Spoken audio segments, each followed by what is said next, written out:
Welcome to my channel तितली education. आज इस वीडियो में हम महावीर जयंती, उसके मनाने के तरीके, भगवान महावीर के बारे में और उनकी शिक्षाओं के बारे में इन सब पे चर्चा करेंगे। इससे पहले यदि आप मेरे चैनल पे नए हैं तो please like and subscribe my channel. ये पहली स्लाइड है और महावीर जयंती का ऑफिशियल नाम महावीर जन्म कल्याणक है। और ये जो भगवान महावीर थे, ये जैनियों के 24वें और अंतिम तीर्थंकर। उनका जन्म हुआ था जो 599 ईस्वी पूर्व में हिंदी कैलेंडर के चैत्र मास के शुक्ल पक्ष के 13वें दिन हुआ। इसलिए इसी दिन हिंदी कैलेंडर के हिसाब से इसी दिन प्रत्येक वर्ष महावीर जयंती या उसको कहें महावीर जन्म कल्याण मनाया जाता है। और उनकी जो मृत्यु हुई थी उसको मोक्ष दिवस या निर्वाण के रूप में मनाते हैं, जो कि 527 ईस्वी पूर्व में हुआ। और उनका एक और त्योहार है श्री गौतम स्वामी के पहले, को जैनियों द्वारा दिवाली के रूप में मनाते हैं। ये दूसरी स्लाइड है, उनके जन्म के बारे में हमने चर्चा किया है। उनका जन्म कुंडल ग्राम में हुआ था और यह कुंडल ग्राम बिहार राज्य के मुजफ्फरपुर जिले का एक भाग है। इस कुंड ग्राम को अब कुंडलपुर का। और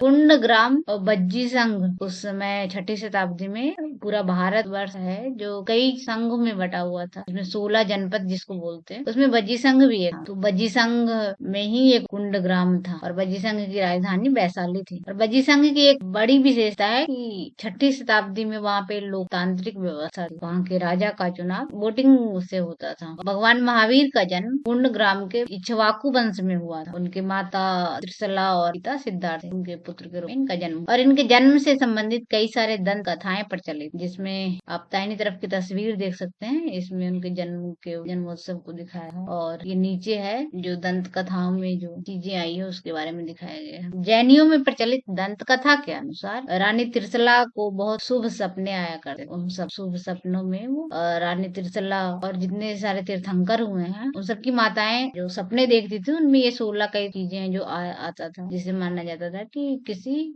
दिव्य पुरुष का जन्म होने वाला। इन शुभ चीजों में शेर, हाथी, बाघ, सूरज, मछली, ये सब होता था। और जो दूसरी दंत कथा है उसके हिसाब से जब त्रिशला ने महावीर को जन्म दिया था तो उस समय देवताओं के जो देव हैं, स्वर्गाधिपति इंद्र, उन्होंने सुमेरु पर्वत पे अभिषेक करवाया था। अभिषेक नामक एक अनुष्ठान किया था और यह जैनियों के 5 शुभ कल्याणकों में से एक इसको माना है। और ये सारी तस्वीर है जो विकिपीडिया से लिया गया है। जो नेक्स्ट स्लाइड है, इसमें ये महावीर जन्म कल्याणक अर्थात जयंती उसको किस रूप में मनाते हैं उस पे हमने इसमें चर्चा किया है। इसमें मूर्ति को या उनके जो पद चिन्ह होते हैं उनकी पूजा करने की परंपरा है। तो उनको रथ में रख के सारे शहर में घुमाया जाता है। और ऐसे ही परंपरा सिख धर्म में भी है, जिसमें वो लोग गुरुद्वारा उसके बुक जो भी होता है उसको रथ में रख के घुमाते हैं। तो ये और भी कई सारे धर्म में तो इसमें भी यही होता है, रथ यात्रा निकालते हैं लोग, प्रार्थना पूजा करते हैं।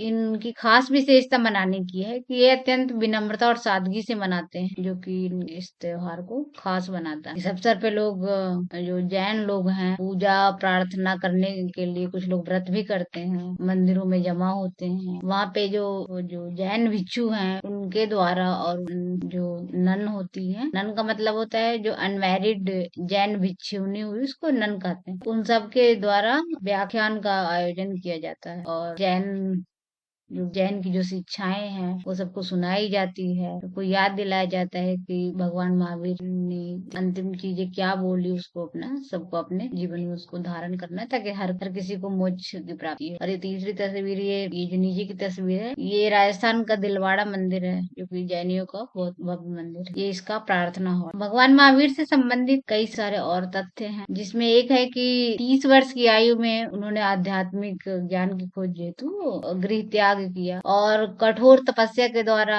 अपनी समस्त इंद्रियों पर उन्होंने विजय प्राप्त की, इसलिए उनको विजेता कहा जाता है। और उन्होंने जो ये कठिन तपस्या किया उसको एक पराक्रम के समान माना, इसलिए उन्हें महावीर कहा गया। महावीर जो सब वीरों का वीर, मतलब महावीर। और उनके जो अनुयायी हैं वो जैन कहलाए। और 12.5 वर्ष तक गहन ध्यान और तपस्या के बाद उनको केवल्य ज्ञान अर्थात सर्वज्ञता का मतलब उनको अपना संपूर्ण संपूर्ण ज्ञान जिसकी प्राप्ति के लिए उन्होंने गृह त्याग किया था, वो उन्हें प्राप्त हुआ था। उसको प्राप्ति में उन्हें 12.5 वर्ष लग गया। और पार्श्वनाथ 23वें तीर्थंकर थे, उनके उत्तराधिकारी के रूप में ये नियुक्त हुए थे। और फिर इनके बाद ये उत्तराधिकार बनने की परंपरा इन्होंने समाप्त कर दी थी।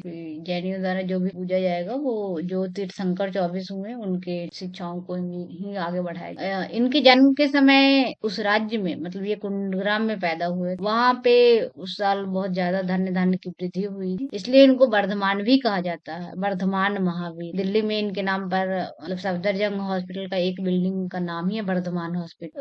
और कुछ तथ्य हैं जिसमें एक है बसो कुंड। बसो कुंड एक जगह है जहाँ पे गांव के लोगों द्वारा महावीर पूजनीय माना जाता है, पूजा करते हैं वो अपने बहुत अच्छे तरीके से। एक अहिल्या भूमि नामक स्थान है जो कि सैकड़ों वर्षों से उन लोगों ने उस जमीन को नहीं जोता, इसलिए नहीं जोता क्योंकि वो मानते हैं कि वो महावीर का जन्म स्थान मानते हैं। तो ये अहिल्या भूमि है जो कुंडग्राम में है। ये दाहिनी तरफ एक महावीर की तस्वीर है जिसको कि तमिलनाडु में एक पहाड़ों में उकेरा गया, जितने बाद में जितने राजा लोग हुए थे। और जैन धर्म की विशेषता है कि इसमें बड़े राजाओं में बिम्बिसार वगैरह भी इससे जुड़े थे, अजातशत्रु भी थे। इन सब पे हम अगले वीडियो जब बनाएंगे तो उसमें महावीर पर विस्तार से चर्चा करेंगे। ये तमिलनाडु के पत्थरों में उकेरा हुआ है। और जो नेक्स्ट है महावीर की शिक्षाएं। महावीर ने आध्यात्मिक मुक्ति के लिए 5 महाव्रत को पालन करने की सीख दी, जिसमें अहिंसा, सत्य, चोरी न करना, उसको उन्होंने अचौर्य कहा, ब्रह्मचर्य,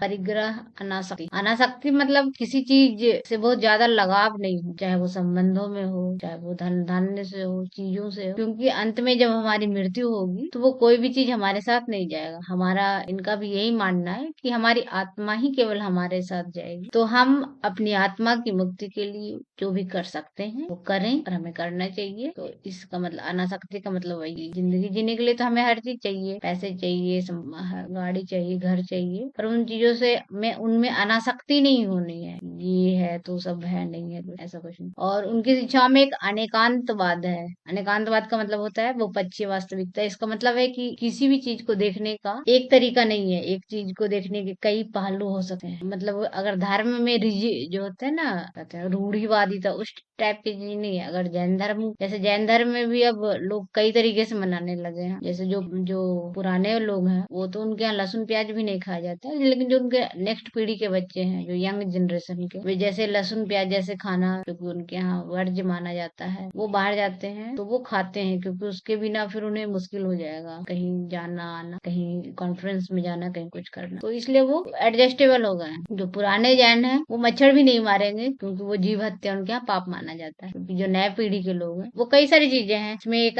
इनके अनेकांतवाद में एक और है स्यादवाद और न्यायवाद। बाद में विस्तार से चर्चा करेंगे जब हम महावीर पे चर्चा करें तो। और है महावीर की शिक्षाओं को इंद्रभूति गौतम, जो उनके प्रमुख शिष्य थे, उन्होंने जैन आगम के रूप में संकलित किया था। ये हुई इनकी शिक्षाएं, और इनकी शिक्षाओं को अपने जीवन में ग्रहण कर हम अपने जीवन को और आसान बना सकते हैं, हम मुझ की ओर अग्रसर हो सकते। Thank you for listening.